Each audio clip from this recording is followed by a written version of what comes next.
बायको, मला पिझ्झा खायचा आहे. नवरा, पिझ्झा आणून देतो. बायको, थँक्स. नवरा, फक्त थँक्स. बायको लाजून, इश्श, मग मला काय आता आय लव्ह यू वगैरे म्हणू का? नवरा, फालतूपणा करू नकोस. अर्धा अर्धा कर, नाहीतर एका बुक्कीत दात पाडीन. नवरा, आज जेवायला काय बनवतेस? बायको, आमरस, चपाती, वरण, शेवग्याची आमटी, वांग्याचे भरीत, आळूच्या वड्या, मेथीची भाजी, कांदा भजी, कोथिंबीर, खोबऱ्याची चटणी आणि मसाला ताक. नवरा, चटणी भाकर वाढ, पण असं मोदीसारखं गंडवू नको. बायको, अहो, रोज जाताना साड्याचं दुकान लागतंय. खूप छान छान साड्या लावलेत बाहेर. घेऊ ना आपण 2-4? नवरा, काही पण काय? त्या वाईन शॉपमध्ये किती छान छान बाटल्या लावलेल्या दिसतात. मी म्हणतो का कधी?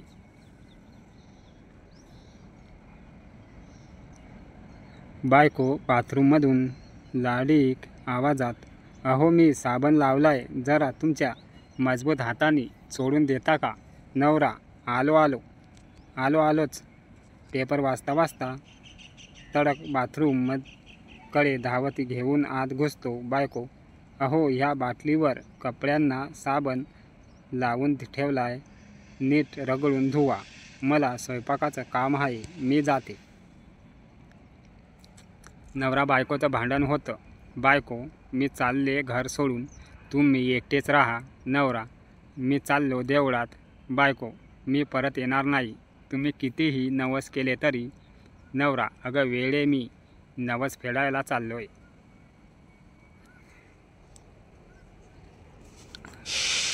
पती फोनवर बायकोला विचारतो, जेवायला काय बनवले आहे? पत्नी फोनवर चिडून सांगते, 20. पती, जेवून झोप, मला यायला उशीर होणार आहे. पुरुष हा लग्नानंतर देखील विद्यार्थीच असतो. बायकोला वाटलं की आई आणि बहिणी शिकवताय, तर आई आणि बहिणींना वाटतं की बायको शिकवतंय. बायको, जिथे असाल तिथेच थांबा, कुठेही बाहेर पडू नका. पावसामुळे परिस्थिती खूप बेकार आहे, काळजी वाटते. सांगितलेलं एका यावेळी तरी. नवरा, बरं बायको, बरं नक्की कुठे आहात तुम्ही आता? नवरा, माझ्या जुन्या मैत्रिणीच्या घरी अचानक भेटली, तिने चहाला बोलावलं. एकदम सन्नाटा. दुसऱ्या सेकंदाला बायको, जसा असतील तसा निघ आणि घरी ये ताबडतोब. पावसाची कारण मला सांगू नकोस, समजलं ना? बायको, बंदूक घेऊन दारात का थांबलाच? नवरा, वाघाची शिकार करायला चाललो. बायको, मग थांबलात का? नवरा, बाहेर कुत्रा उभा आहे, तो गेला की जातो. बायको, जास्त पिऊ नका, लवकर घरी या. नवरा, तुला कसं कळालं मी प्यायला आलोय ते? बायको, किचनमधून एक ग्लास चोरीला गेलाय म्हणून. पुरुष बिचारे सगळे साळे भोळे असतात. कुठल्या एखाद्या मुलीने प्रेमाने जरी बघितलं तर ते इतके विसरूनही जातात की घरी त्यांना एक बायकोही आहे. पोटावरून खाली सरकणारा बरमुंडा वर ओढत मी म्हणालो, मी बारीक झालो का ग? हा बरमुंडा बघ खाली सरकतोय. किचनमधून हातात लाटणं घेऊन पत्नी स्त्री बोलल्या, आरशात तोंड बघा, बारीक म्हणे. बायकोसोबत भांडण जोरात सुरू होते. नवरा भांडणात भारी पडत होता आणि अचानक बायकोच्या डोळ्यातून अश्रू यायला लागले. त्यामुळे डकवर्थ लुईसच्या नियमानुसार थोड्या वेळाने बायकोला विजयी घोषित करण्यात आले.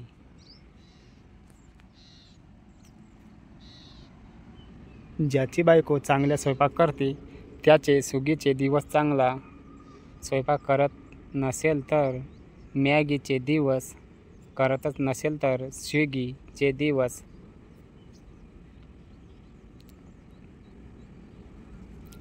नवरा माझा चित्रपटामध्ये काम करशील का?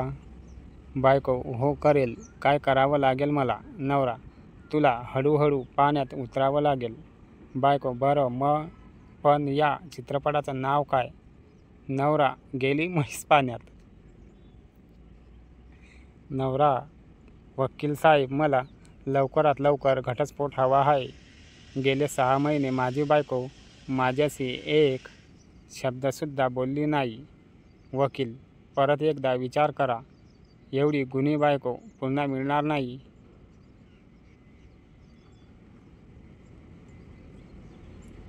आयुष्यातील त्या दिवशी बायकोकडे काळजीपूर्वक बघितले अन लक्षात आले, फक्त हीच गुंतवणूक पाहता पाहता डबल झाली.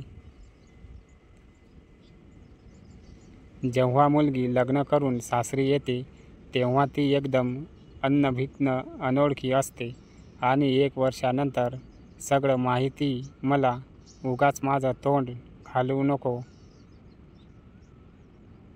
13 वर्ष केस चालली तरी पण कोर्टाला कळले नाही की सलमान दारू प्याला होता की नाही.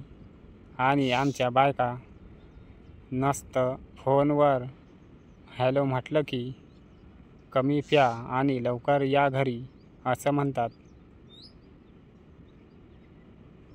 नवरा: आज जेवायला काय बनवतेस?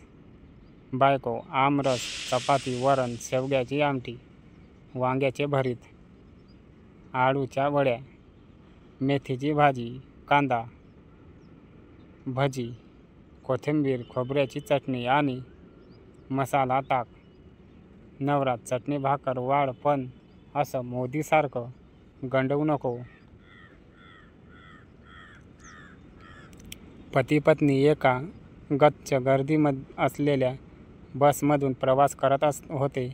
योगायोगाने पतीसमोर एक सुंदर स्त्री असते व ते तिला चिकटून उभे असतात. स्वाभाविकपणे हे पाहून पत्नी फार जळत असते. अचानकपणे ती सुंदर बाई फिरली व तिने पतिदेवाच्या कानाखाली एक जोरदार चपराक लावली. लाज नाही वाटत पर स्त्रीला चिमटी काढायला? बसमधून उतरल्यावर पती: खरंच मी नाही ग चिमटा काढला. पत्नी अर्थपूर्ण नजरेने पाहत हसत बोलली: आणखी चिटका? चिमटा मीच काढला होता. बोला, पत्नी धर्माचा विजय असो. नवरा: अगं कुठे चाललीस तू? बायको: दिसत नाही काय? आंघोळीला चालली मी.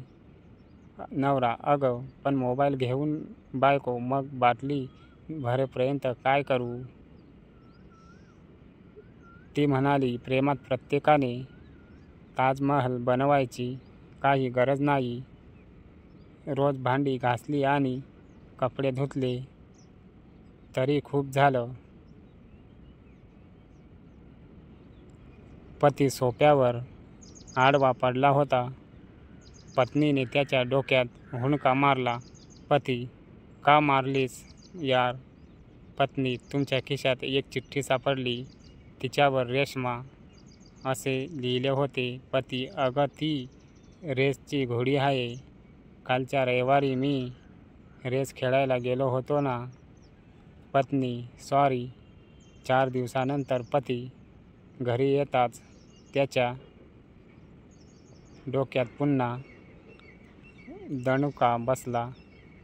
पती: आता का मारलीस? पत्नी: घोडीचा फोन आला होता.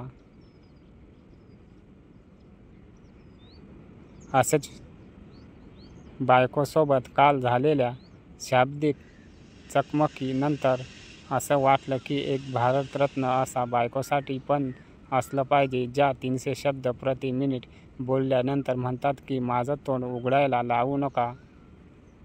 बायको: माझं लग्न जर एखाद्या राक्षसाशी झालं असतं ना, तरी मी आयुष्याला एवढी कंटाळले नसते तेवढी तुझ्याबरोबर कंटाळले. नवरा: अगं वेळी रक्ताच्या नात्यामध्ये कुठे लग्न होतात काय?